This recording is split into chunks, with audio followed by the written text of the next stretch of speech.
All right, we're live on Facebook. Oh, now we're live on Facebook. All right. Hey, everyone. It's nice to see everybody. It's been a hot minute since I've been on a webinar on LabCoats. So thanks for inviting me, Tristan. I appreciate it. Tristan's been kept me locked up for a while. He's like, Nick, you are not allowed to. No, just kidding. We're here. I'm excited because we have the guy who runs everything at Berkshire Hathaway HomeServices.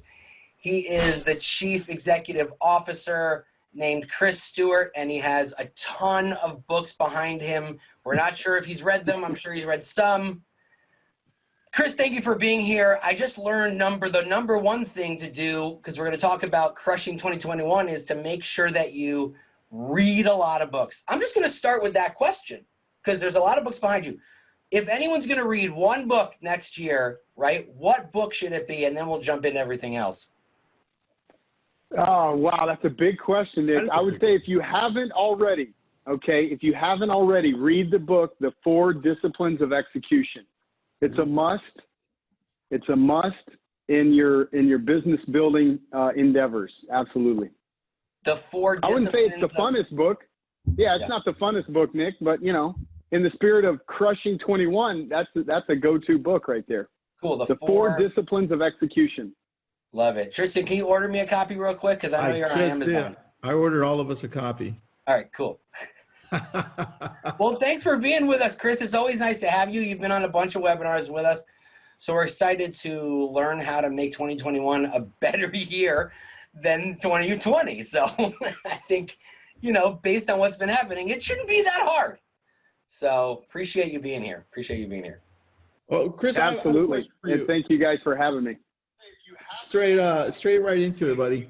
With the whole world changing around real estate, you've got all these companies kind of scattering and trying to figure out what to do.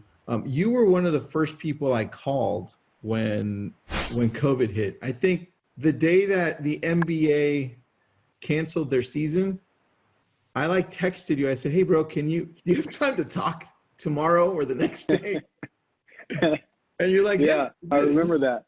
You gave me 30 minutes. We talked it out. And one thing that was super clear about the way that you function, and first of all, I appreciate you picking up the phone and talking to me, was that you said, look, I don't know what's going to happen next, but I know what we're going to do, right? I'm going to make it as clear as possible how we're going to run this company at Berkshire Hathaway HomeServices. And I'm going to be that leader that people need. And dude, I love that so much because I took copious notes on it. And you weren't one of the only people I called.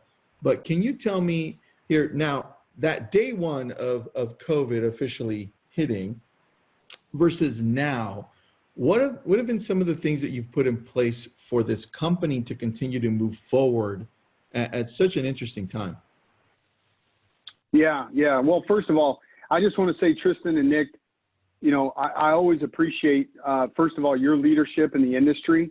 You know, I feel like you guys and the community of LabCoats, the community as a whole, represents what's the very best about our industry. In fact, I wish more of our industry had the discipline, the commitment, the intentionality to be involved in communities like this where they're sharing ideas, networking, sharing best practices. You know, I'm reminded of Mr. Buffett's quote in the sense that he says, you know, it can take you many decades to build a great reputation and a couple of seconds to lose it.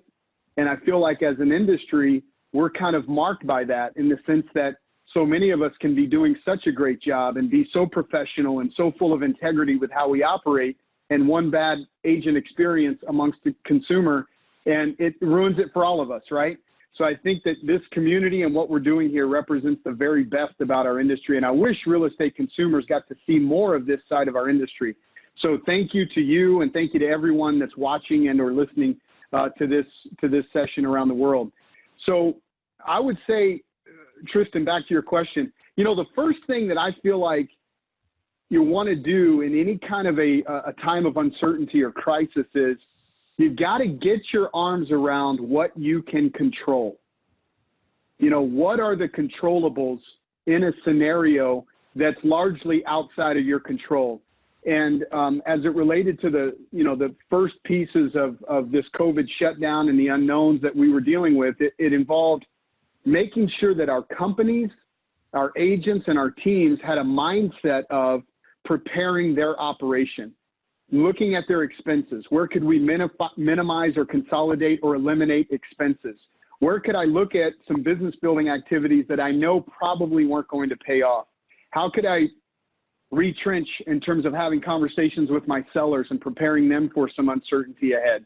And then once you kind of have your house in order, so to speak, so the foundation of your expenses and the controllables in play, and you're focusing on those things, not just willy-nilly, right? Not like, hey, this is going to be short term, I'm just going to keep this advertising thing rolling. No.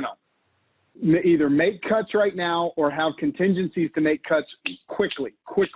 Don't be reactive, be proactive. And then once you've got your house in order, I started to focus on, okay, what are the things that are going to be driving our industry? And I was always very optimistic about the impacts to the real estate industry of what was happening to us, in the sense that I felt I was watching the leading indicators. Okay, so I was watching the demand and the activity that we carried through the first half of March into second half of March and April. And I said, I don't see, as evidenced by the number of applications through the Mortgage Bankers Association, I don't see the same level of deterioration in those applying for mortgages as I do in new listings. So I said, the demand is still going to be very, very high. If the demand is very, very high, we went into this recession with only 3 to 4 months of inventory in most markets, some markets even less than that. If the demand is still high, guys, we need to get out in front of prospective sellers, and we need to control the storytelling, right? I think that's the other big part of our industry that we miss. We let so much of the narrative about the real estate industry be controlled by the media and the real estate media outlets. We have to take it upon ourselves as the real estate professionals. We control the narrative. We need to be the ones talking with our customers and prospects physically and controlling the dialogue, not manipulating them, but just giving them the evidence. What is inventory? What is demand? What is average sales price? What is time on market? These things we have to control on a local level. And so then the other element of this, speaking, as it relates to locally, I looked at nationally the impact of this whole work from home phenomenon, the continued low rates, and the evidence from the federal government that they were willing to support a very sustained low rate environment, the relative lack of erosion in demand, and those to me were all favorable tailwinds.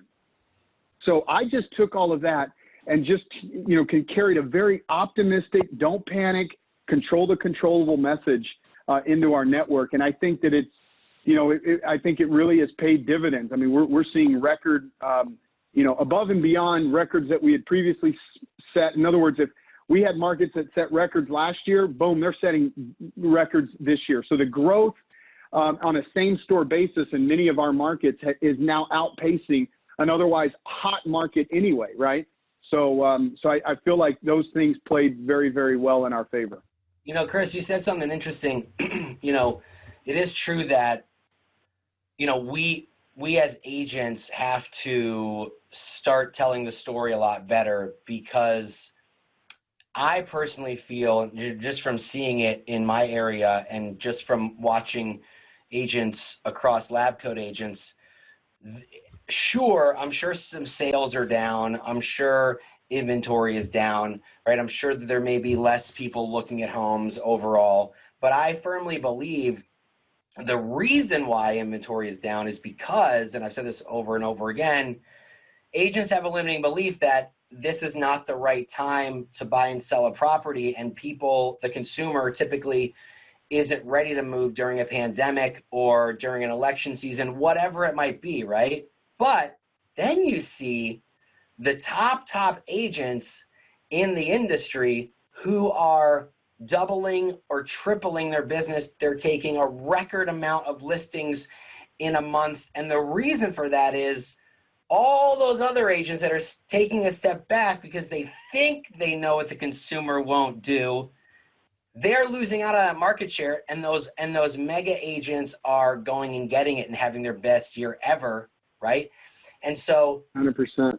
on the outside, it looks like the market might be down, but then on the flip side, you have the real professionals who are having record years and showing record numbers.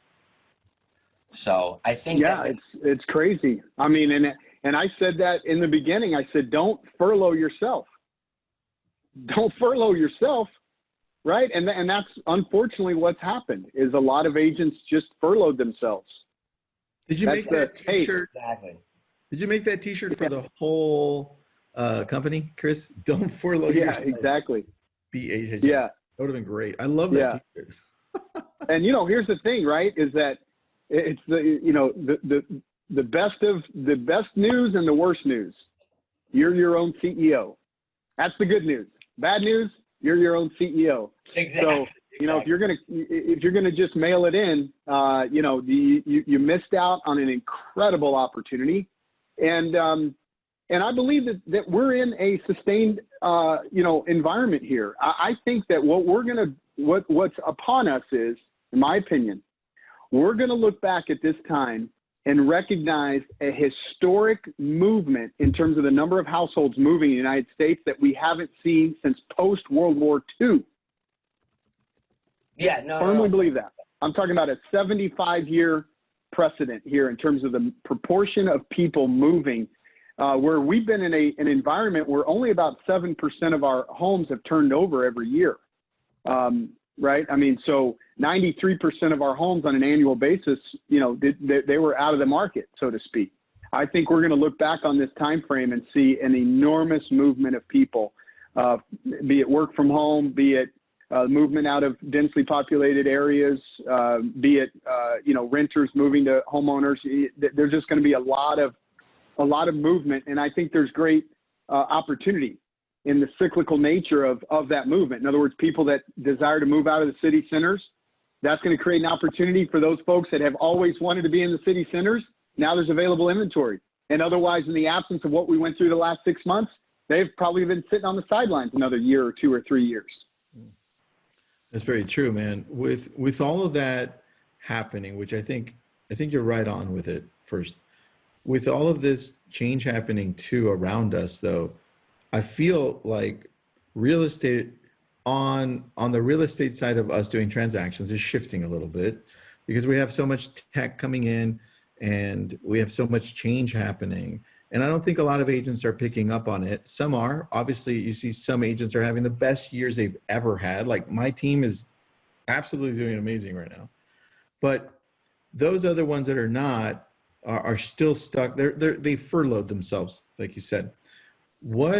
What's this change that you see that's going to hit real estate in the next 2, 3, 4 years that is going to take out some of these agents? What is that change that you think is going to happen?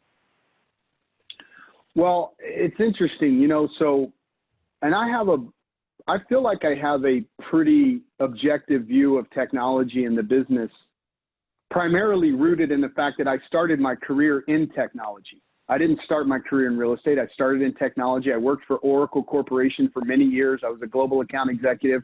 I was helping in the mid and late 90s, early 2000s, some of the largest companies in the world with their business transformation objectives relative to technology and how that made an impact. So, this is not something that's new or, a unique perspective to me to sort of evaluate. And so the first thing that I would say is this: technology's very existence operates on an implicit trust. In other words, for technology to work, the user must trust whatever the technology is doing. Now, I'm not saying we trust all technology. In fact, we don't. And we're becoming more untrusting of certain types of technology, right?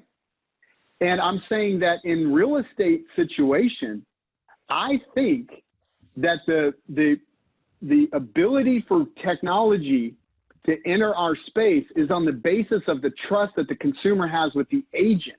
In other words, the arbiter of the use of technology in our industry is a function of how the agent uses that technology to serve their customers. Because if it were any other way, over the last 20 years, we've seen an increasing trend in buyers and sellers using real estate agents. Yeah. We haven't seen a flattening trend of buyers and sellers using agents to represent them. We haven't seen a declining trend. We've seen an increasing trend in buyers and sellers using real estate agents, even amongst buyers of new homes, despite the fact that technology has become more pervasive in every other part of our lives.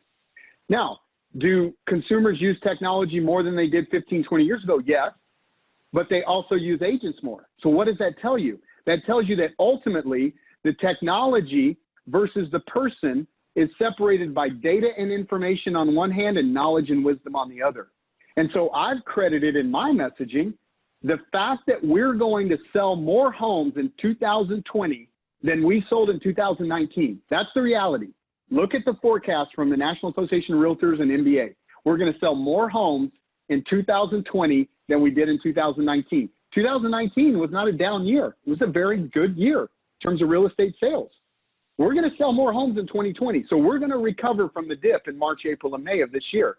I attribute 100% of that reality to the great real estate agents in this industry.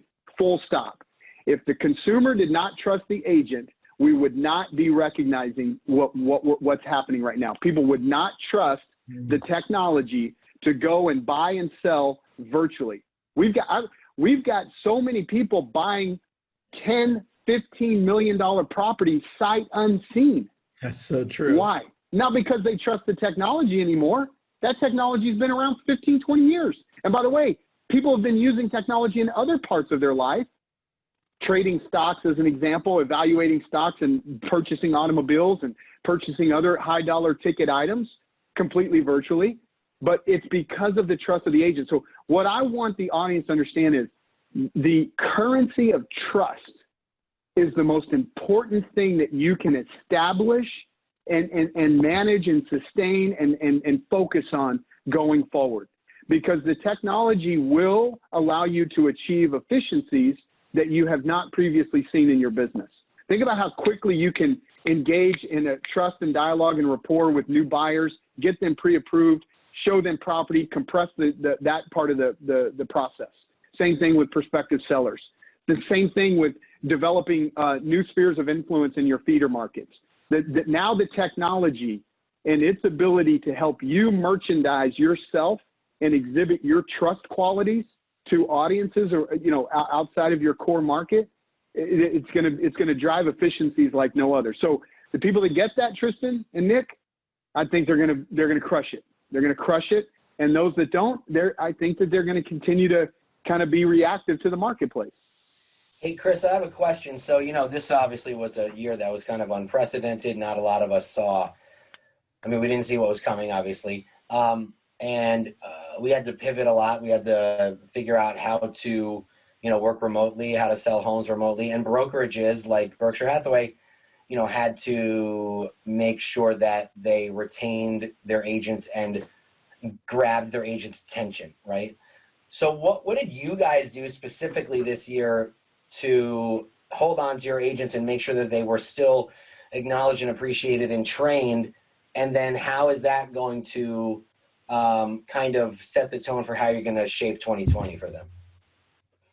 Yeah, this is a great question, Nick. So, I would say that the first thing that we did at the brand level was completely virtualize our operation. And we did that very quickly. In fact, within, literally, I remember March 11th or 12th, I think was a Thursday or Friday, if I'm not mistaken. By that Monday, we had completely virtualized our operation. And within 2 days, you're talking about thousands of offices, thousands of employees.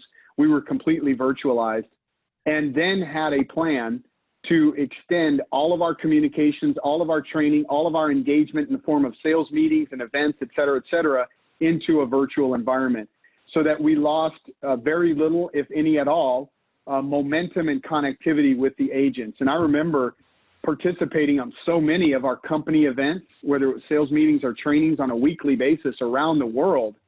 And we had record number of attendees going back to, latter part of March and all throughout April and May. So I feel like our, our focus and commitment to maintaining that connectivity, and then again, using technology as sort of the medium, we maintained a great focus on staying connected and activating our agents to, what was at hand. And again, controlling the controllables. We knew in many markets we were completely shut down. They were deemed non-essential, and you guys know the drill and what happened. And so it was about, okay, how do we pull together the best agents or teams in those environments? And let's idea share. Let's mastermind together. Let's get on a Zoom call like this. Let's broadcast it to Facebook, and let's share what's happening. What are you doing? And how can we scale that out on a broader level? So those sorts of things, I felt like Nick, benefited us very, very well. Awesome. Yeah, I just one more follow-up question. Do you think that, and you said that you had record numbers of agents watching these trainings and jumping in on these sales calls and so on and so forth.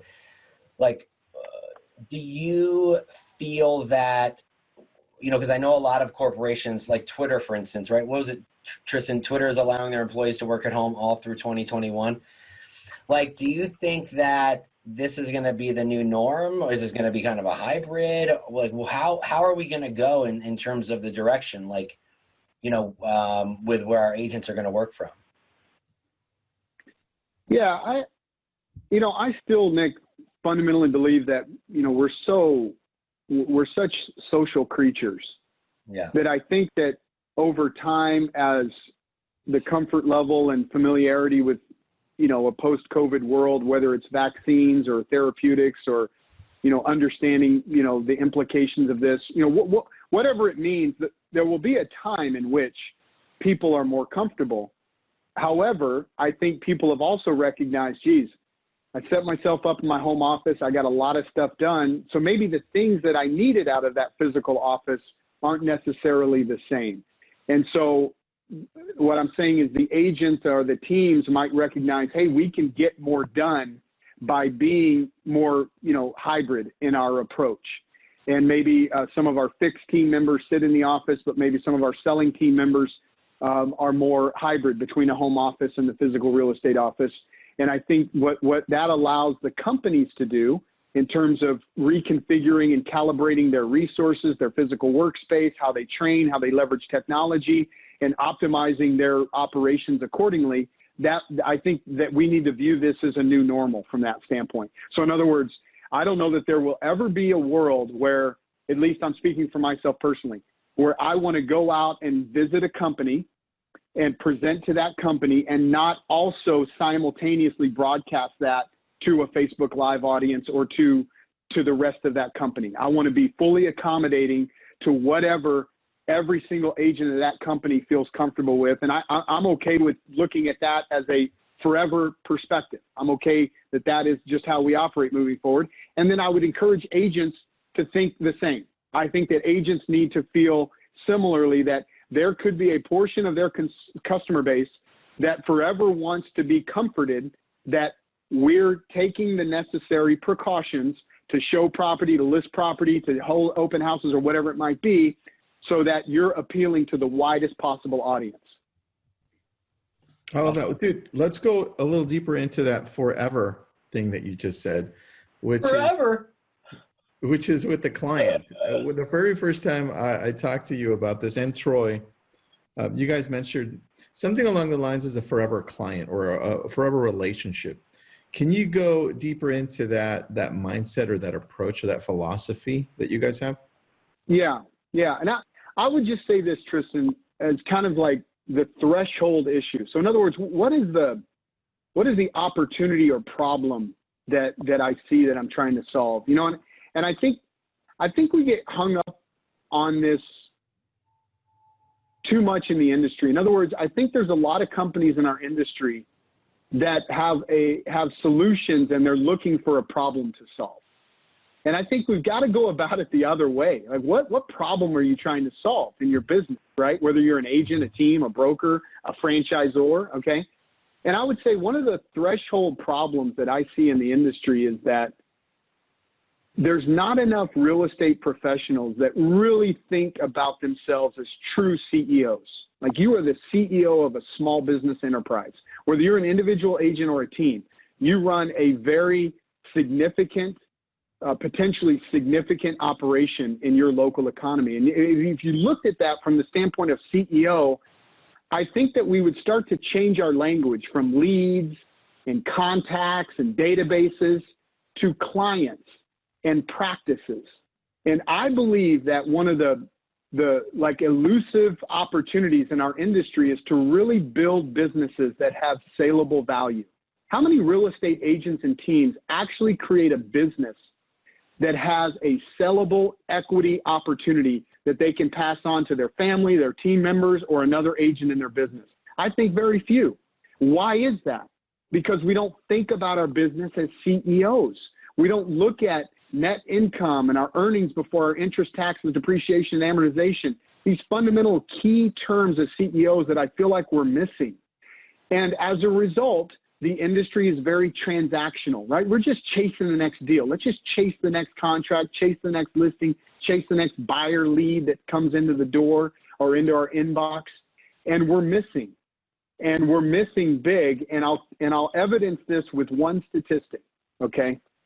Every single year, the National Association of Realtors does its annual survey of buyers and sellers. One of the questions they ask those customers that they survey is, would you use your realtor again? And overwhelmingly, 80 to 90% of customers say, I would absolutely use her again. She was awesome. He was great, whatever the case is. Absolutely, 80 to 90%. Now, in that same survey, they also asked customers who had done more than one transaction in the past, they asked, did you use the same agent you used for your previous transaction? And only 12 to 20% of customers say that they used their agent from their previous transaction. So this difference between the 80 to 90% of real estate customers that desire to be loyal to you, but the 12 to 20% that do, there's this huge gap in loyalty. There's this enormous, why is that? Because agents furlough themselves. They're not focused on the strategic long-term. They're focused on the tactical transaction. And so what I wanted to do was really be a galvanizing vision for this opportunity and this problem that I see. I want to turn our agents' business into forever businesses, transition them from contacts and leads and databases over to clients and practices, give them something that's saleable, and make sure that they have no gap in the loyalty of their customers and contacts. Close that gap and really build practices. And that's really the ideology behind our forever brand messaging. You know, sorry for that long-winded response. I just get excited about that question. You made a really good point. Like, most agents don't have a saleable business if they were to step out or leave it to someone else or whatever they decide to do. And listen, for an agent, the money is in the database, but it's not just the database. Like, it could, if it's just a bunch of names and phone numbers and email addresses, that's meaningless. It's a database that's nurtured and continuously touched and reached out to. So if for some reason you decide to step out and you go, hey, I'm selling my database and these are all the people that consistently refer business. This is the system that I have in order to keep in touch with them. And if you do the same thing, you could potentially make this, right? But if you go, hey, here's a bunch of names and email addresses and they haven't been nurtured or touched or spoken to, they're worthless. So it's a database that's been talked to.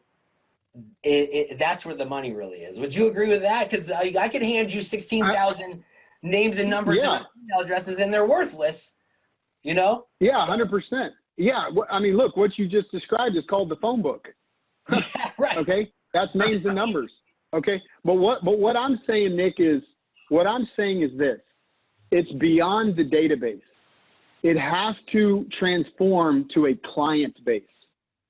See, doctors and lawyers and dentists and orthodontists, they don't have databases. They have clients. They have practices. Okay, so that database has to transform to a client base. The difference is the richness in the relationships that exist between the agent and the people within that, that repository. But it has to evolve from a database to a client base. And really, when you look at what is the single defining attribute that would allow an agent to create that reality, it's influence. Do you have influence or not? Do the people that are in that database, do they trust you? Do they call you, or do they call the other 5 realtors that are also have them in their database? See, that's why the loyalty value void exists. That's why there's only 12 to 20% loyalty in the business, despite the fact that customers say they want to be loyal 80 to 90% of the time, because there's 4 or 5 other agents that are also pinging them relentlessly. So the differentiation is influence. Do you have it or do you not? That's really good, Chris. How are you guys working with that specifically to help agents elevate that presence that they have, so that they have more influence on the consumer or on their clients? Yeah, so we have a complete productivity system. In fact, we're working with a group of collaborators within our network right now to revise it and really put some packaging around it that we're going to launch later next month. And it is an influence system specifically designed to help agents build a sellable business, right? I think about the progressions that an agent goes through is a progression from seeding their business to scaling their business and being able to sell their business. It's kind of a life cycle. And in some regards, they're constantly seeding, right? Because you might look at an agent or a team that says, hey, we do most of our business through our sphere of influence and our past clients. And I would say, okay, great. Do you want to grow your business? Well, let's seed some other opportunities. Let's seed some other business development methods that might help you grow. Let's seed some new methods of getting more penetration into your sphere of influence and past clients, right? So there should constantly be this evolution of seeding and scaling and working towards sale. Whether they sell it or not is irrelevant, but that they have something that's repeatable, that's able to be sold, I think that's critical. And that's what this program helps with specifically? Yep, precisely. Yep.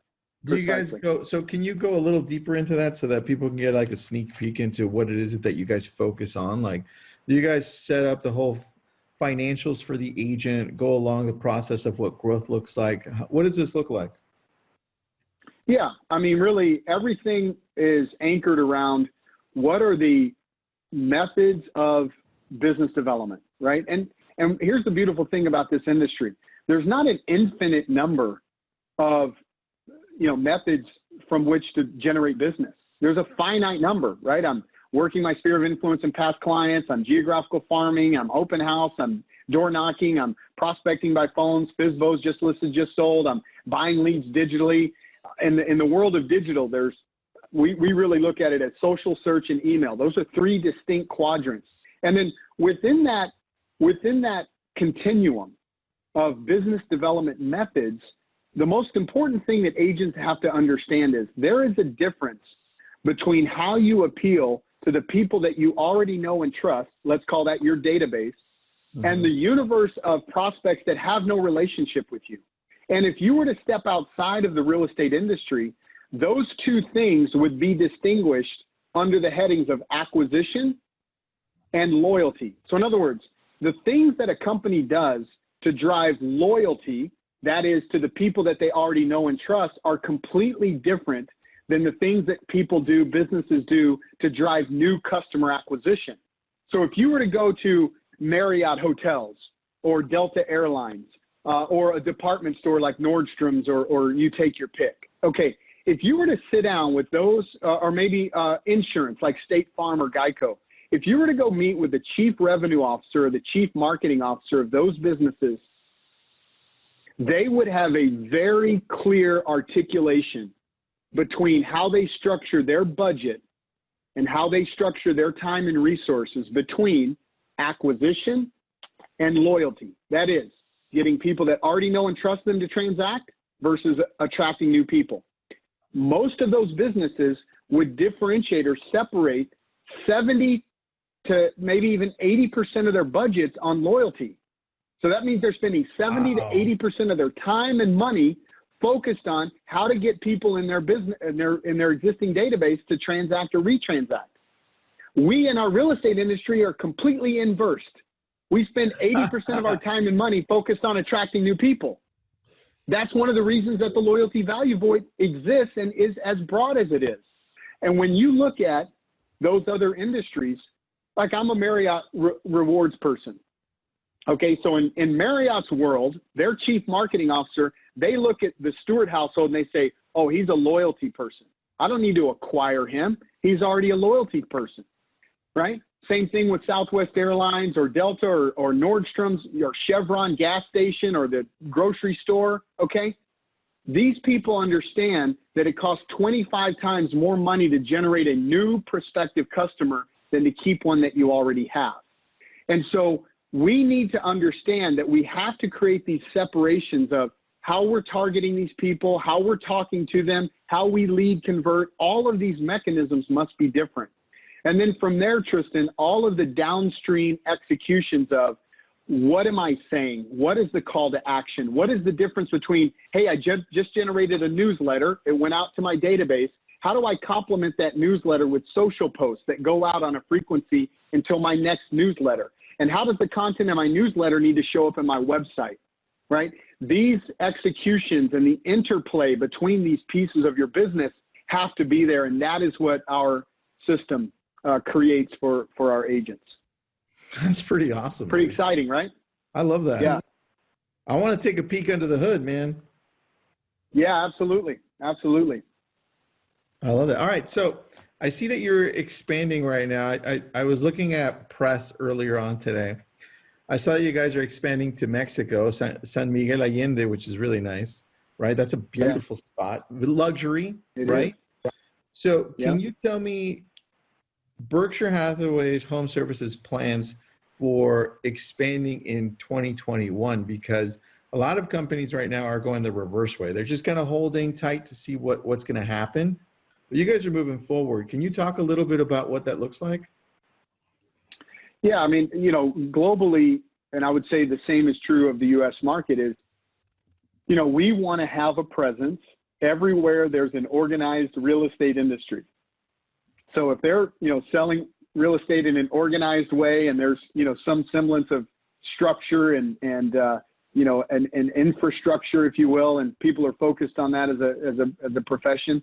And, you know, so obviously some parts of the country, there's more or less established, you know, forms of that. So we want to be everywhere, you know, that we can be, primarily with a focus on, you know, economic centers and or centers of real estate that have great synergy with where we are. I would say right now our primary focus is continuing to build out across North America. Obviously, that's very synergistic with the U.S., Western Europe, certain markets in the Caribbean and throughout Central America and South America. And again, it's just really a function of being opportunistic about the people that we meet in these markets, right? The idea is we want to make sure that the guiding principle is who are the operators. So who are the operators of these companies that we affiliate with around the world? And if they're great quality people that operate with great integrity and they have a sustainable track record that we can evaluate and understand that they are in fact a good fit and their growth ideals and methodologies are similar to ours, there's a alignment, vision, and values. In other words, we want them to be a part of the team. Dude, that's good. Any new changes now that COVID hit? When you're expanding, are you looking at things a little differently now? Like still doing brick and mortar the same way? What's changed? Well, I think that I know that we always really rely upon the local operator to really provide the direction and vision as to what is appropriate in that marketplace. In other words, we don't want to come in with an operating model that's based in, you know, some history of, you know, operating in certain markets in the U.S. and impose something that doesn't work, that is irrelevant, that is too expensive, or doesn't, you know, attract the right agents and consumers. So we really depend on the local operator. That, again, that goes back to making sure that we're affiliating with people that really understand the locality and can be the right, you know, provide the right leadership for us. Yeah, certainly to your point, in a post-COVID world, I think all of us, regardless of where we are in the world, need to be more mindful of our fixed operating expense. What's really needed? What do these physical locations look like? And what does the complementing technology and marketing programs need to look like to accessorize that? That's very true. Very true.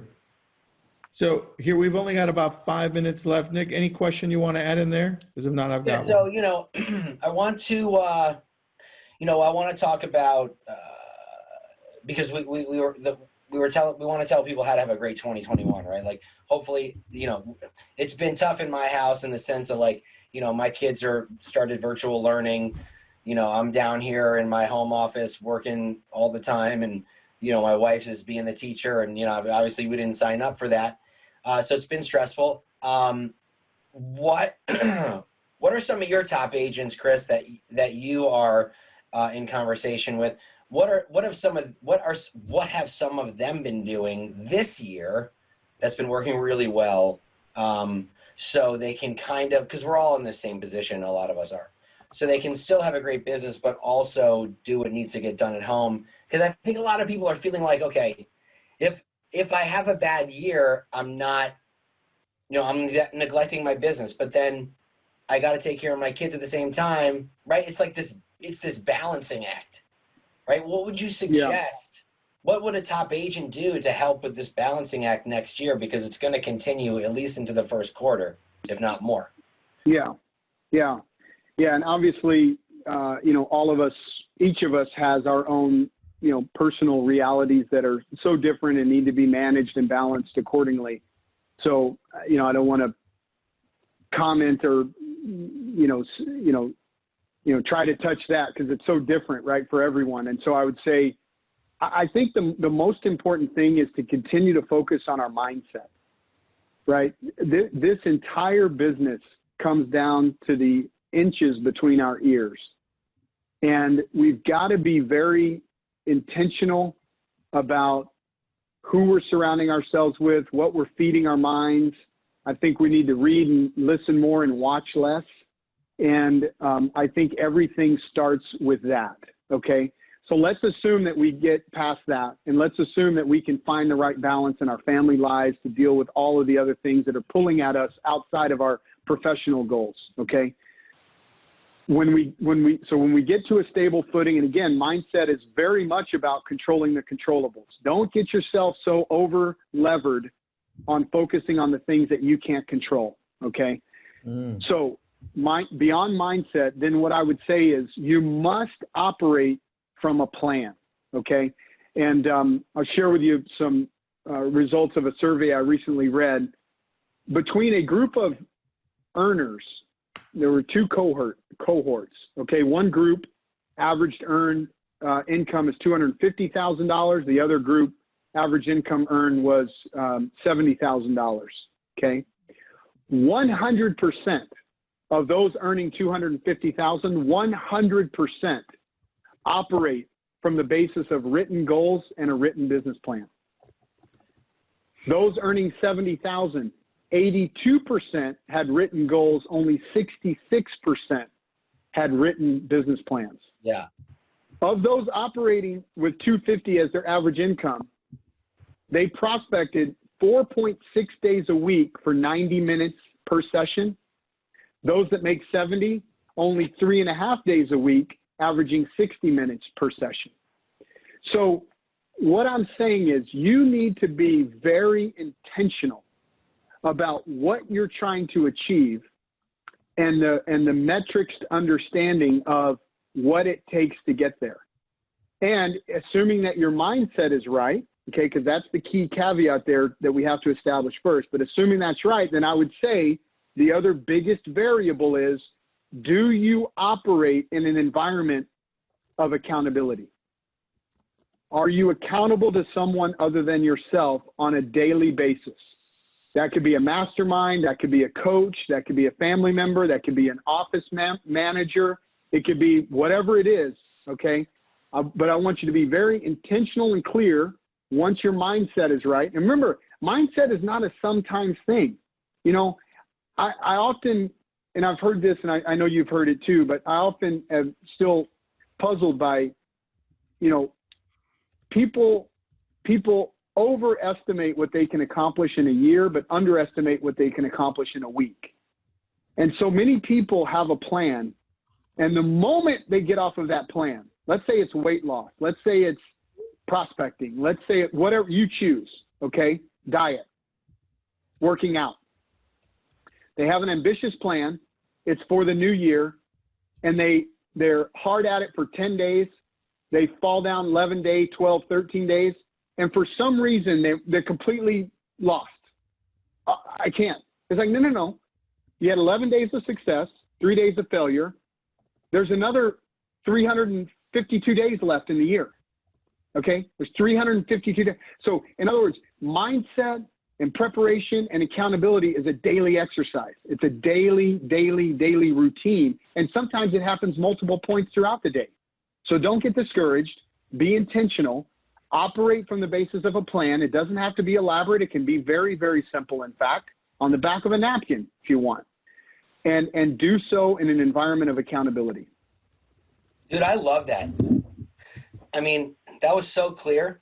And listen, like, I just want everyone to know, like, if you make a little bit less money this year, or you make a little bit less money next year, like, we're in unprecedented times, right? Like, you know, you have to focus, whatever your goals are, right? You have to focus on the most important things in your life, and it's going to be a balancing act sometimes, but it is 100% true.